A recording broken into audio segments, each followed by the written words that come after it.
Welcome back to our current teaching series, the Kingdom Manifesto, looking at Jesus' teaching in Matthew 5, 6 and 7. Last week we spent some time exploring murder, and this week we're going to focus on sex, and then presumably drugs and rock and roll after that. No one ever said Jesus was boring.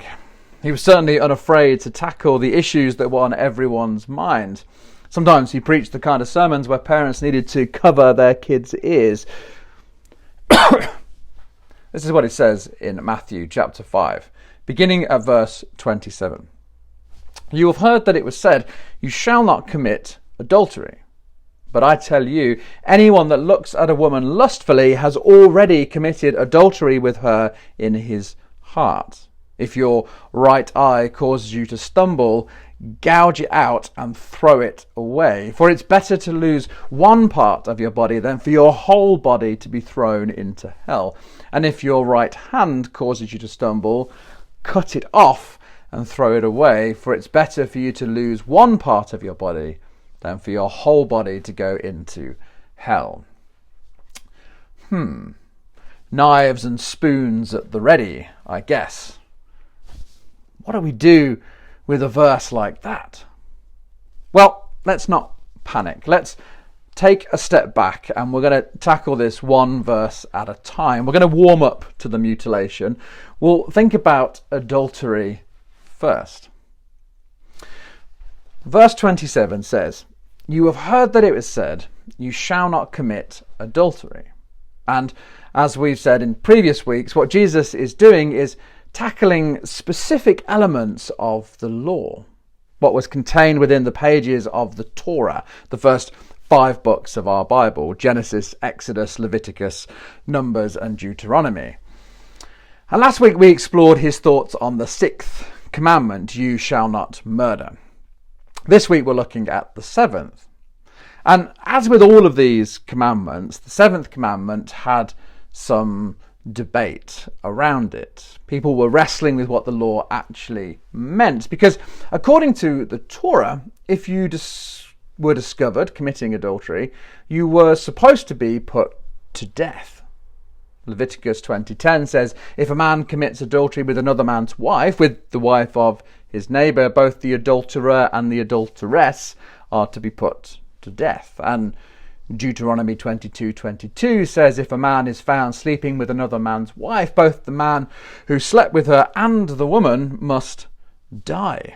You must purge the evil from Israel."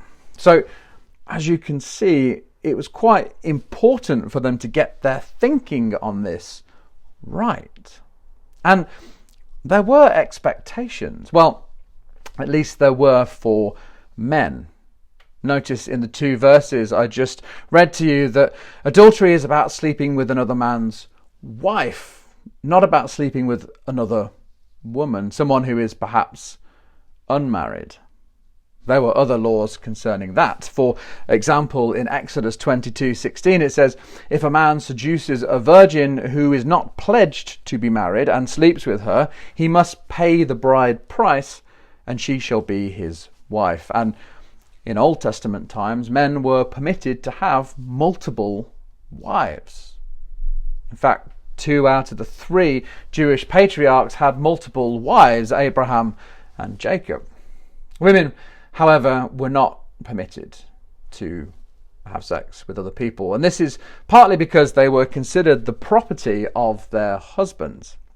Hence the need for a bride price. You purchased your wife from her father. And if you're thinking that sounds kind of gross and oh my goodness, I can't believe this is in the Bible, please remember this was written a really, really long time ago to a culture that is very different from ours today.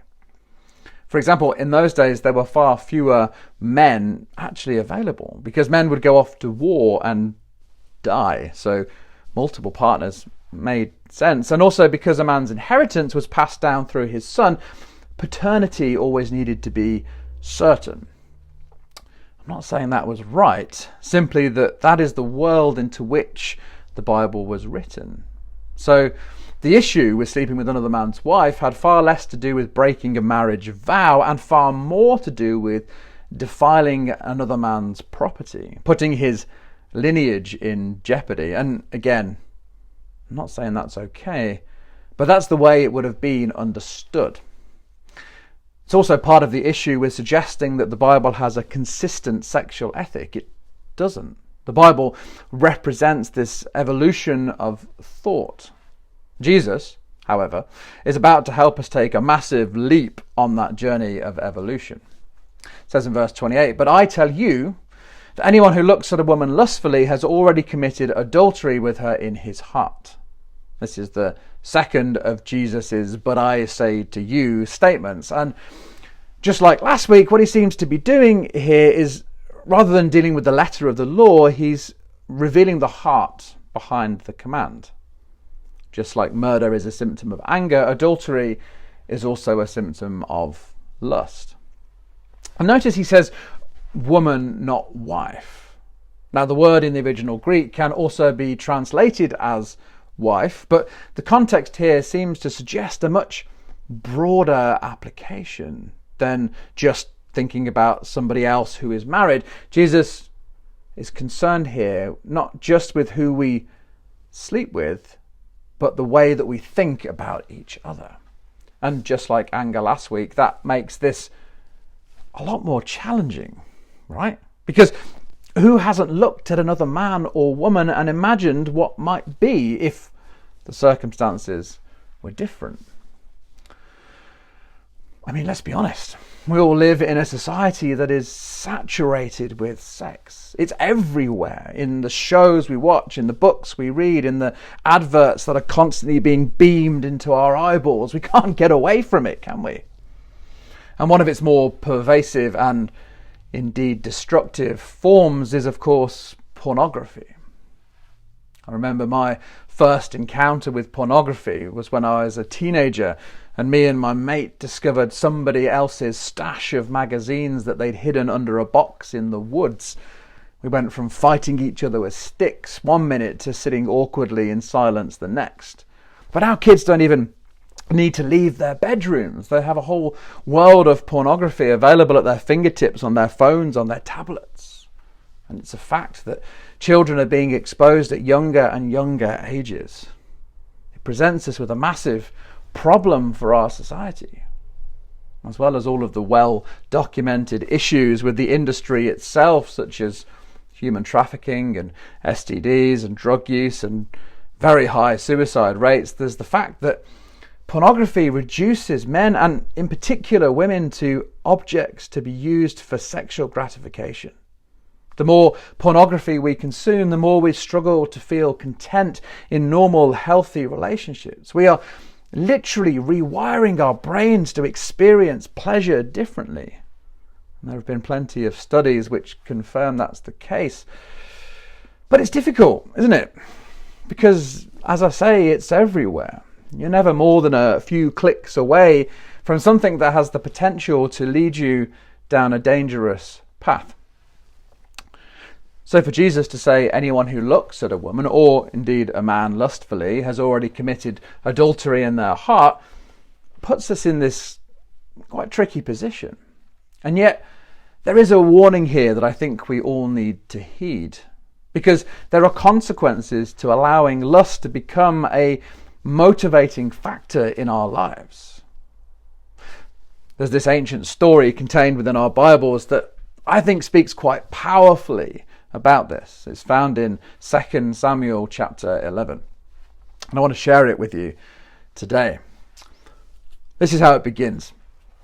In the spring, at the time when kings go off to war, David sent Joab out with the king's men and the whole Israelite army. They destroyed the Ammonites and besieged Rabbah.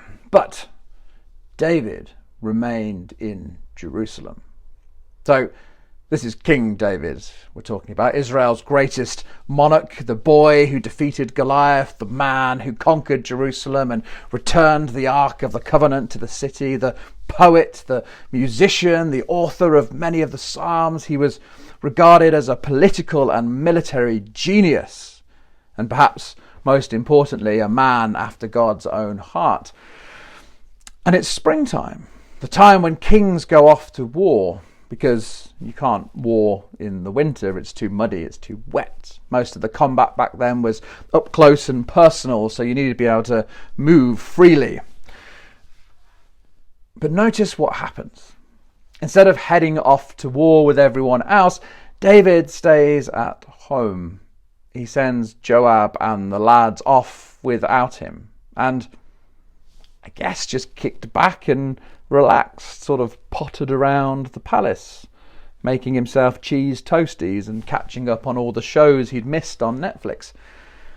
He could have been doing something useful for the kingdom, but instead he chose to do nothing. And in doing so, he ends up putting himself in this vulnerable position. The story continues. One evening, David got up from his bed and walked around on the roof of the palace. From the roof, he saw a woman bathing. Something caught his eye. And in that moment, he had a choice, didn't he? He could have looked away or covered his eyes, or perhaps gone and had a cold shower. Or he could linger, look a little longer, perhaps lean over the palace walls a little, get out the royal telescope. Instead of being in bed after a hard day fighting for the kingdom, he now found himself engaged in a battle with his own will.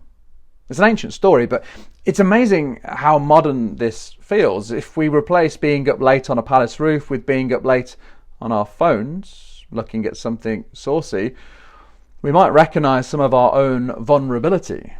When we see an attractive man or woman, do we move on? Go to bed? Or do we linger? Do we begin to entertain certain thoughts, perhaps perform additional searches just for research because we're interested? I mean, David didn't mean to see this woman in the bathtub, but once he'd stumbled upon her, he chose to continue stumbling in her direction. It says, the woman was very beautiful, and David sent someone to find out about her. The man said, she is Bathsheba, the daughter of Eliam and the wife of Uriah the Hittite. Now, I assume this was a servant or a palace attendant. We're not told, and he isn't given a name, but I think his name was probably Google. Because that's what David does, right? He Googles her. First he oogles her, then he Googles her. And what comes back is this stream of information that should have sent David straight back to bed. Firstly, he finds out that she's got a name, Bathsheba. She's not just some naked woman with good sense of personal hygiene. She is a person with a life of her own, someone with her own hopes and dreams and ambitions, her own likes and dislikes, her own sense of humour and fashion and politics, a real person. Secondly, he finds out that she's the daughter of Eliam, not just a person in her own right, but somebody else's daughter. She has a family, people who care about her, who want good things for her life. David also had a daughter, Tamar. I wonder how he would have felt about somebody else eyeing her as she bathed in her own home. And then finally, he finds out the most crucial piece of information that she is the wife of Uriah the Hittite. Remember what I said about the law in those days. She effectively belonged to someone else. Today we wouldn't say belonged. We might say she was involved or in a relationship, unavailable. So David sighs and he says, thank you, Google. Thank you for helping me make sense of this situation. I'm going back to bed now. And off he went to sleep. And he lived happily ever after. If only that was actually the end of the story. This is what really happens. It says, David sent messengers to get her. She came to him and he slept with her. Then she went back home. Doesn't say if she had any choice in the matter, but I imagine she didn't. David was the king, and he used his position of power and authority to take exactly what he wanted, which wasn't a relationship, companionship, or even love. It was sex. here's my question. When did David decide to sleep with her? When she arrived at the palace? While he was Googling her? When he saw her from the roof? Or was it even before he'd seen her, when he was bored and looking for something to do? How much of where the night ended up did he role play in his own mind first? And when should he have stopped? If you're not familiar with the story, things go from bad to worse. A couple of months later, Bathsheba finds out that she's pregnant, and so she calls up the palace and tells David, and David panics and phones up Joab and gets him to send her husband Uriah home from the war, because of course that's where Uriah is, doing the very thing that David should have been doing in the first place. And when Uriah arrives home, David makes this big show of asking how the war's going before sending him home to sleep with his wife, thinking that Uriah might assume the baby is his. But Uriah, being the good guy that he is, says, "Joab and my lord's men are camped in open country. How can I possibly go to my house and eat and drink and make love to my wife?" So David gets him drunk, and in order to try and convince him. But when that doesn't work, David sends Uriah back to the battle with a sealed letter for Joab, instructing him to put Uriah on the front lines and then withdraw so that Uriah will be killed. He carried his own death warrant back to fight for the king who had slept with his wife and gotten her pregnant. What a flipping mess. How much hurt and damage and pain was caused because David lost the battle with his own will on that night. How easily could this have been avoided if David had just gone back to bed? Now, here's the thing. Obviously, most of the time when we give into temptation, it's not going to have the same results in our life as it did for David. For one thing, most of us aren't literal kings. But that doesn't mean that there isn't any danger. That doesn't mean that we aren't opening ourselves up to greater and greater temptation, even running the risk of actually acting upon the opportunities that may ultimately present themselves, because what we consume with our eyes eventually comes out in our actions. Later in this sermon, when Jesus is talking about a different kind of lust, the allure of wealth, he says, the eye is the lamp of the body. If your eyes are healthy, your whole body will be full of light. But if your eyes are unhealthy, your whole body will be full of darkness. Last week, we reflected upon the power of our tongues to cause damage to others by the words that we use. But our eyes have just as much power to cause damage to ourselves if we misuse them, if we linger on things that we shouldn't. Jesus doesn't mince his words, does he? He says, if your right eye causes you to stumble, gouge it out and throw it away. It's better for you to lose one part of your body than for your whole body to be thrown into hell. And if your right hand causes you to stumble, cut it off and throw it away. It's better for you to lose one part of your body than for your whole body to go into hell. And just like last week, the word hell here is the Valley of Hinnom, the city rubbish dump where things were discarded and burnt up in the fires. Once again, Jesus is talking about not where we go when we die, but the kind of life, the kind of world that we create through our actions. We can choose to pursue his kingdom, or we can create a toxic wasteland. I think Jesus uses such strong language here because there is such danger in us treating each other as nothing more than sexual objects to be used and abused. I'm reminded of the story of the woman caught in adultery found in John 8. In it, this woman is hauled before a crowd of people that Jesus was teaching in the temple by the religious leaders of Jesus' day. And they say to Jesus, "Teacher, this woman was caught in the act of adultery. The law of Moses says to stone her. What do you say?" Now, if I was Jesus, I would have said, "Oh yeah, on her own, was she? Where's the man that you're also supposed to be stoning to death?" But Jesus is better than me, and he recognizes that the religious leaders are just trying to use this woman's sexual misconduct to catch him out, to trip him up. If he'd said, "No, leave her alone," they would have accused him of breaking the law, and if he said, "Yeah, go for it," they would have got him in trouble with the local authorities. But Jesus never loses sight of the woman who has been brought before him. And instead of holding her sin against her, he reminds those who are trying to throw stones of their own guilt.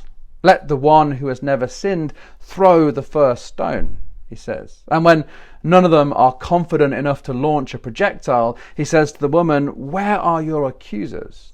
Didn't even one of them condemn you?" "No, Lord," she replied. And Jesus said, "Neither do I. Go and sin no more." Here's the thing. The religious leaders of Jesus' day saw this woman as someone they could use for their own purpose, their own satisfaction. But Jesus saw the woman not as an adulterer, but as someone in need of forgiveness and grace. Someone who had made a mistake, certainly, but not someone who deserved to be used by others in this way. And this is what I want to suggest to you today. I think Jesus is calling us to treat each other better. To not think about each other as objects that can be used for our own purposes, whether that be to prove a point or satisfy our own lust, but as people worthy of love.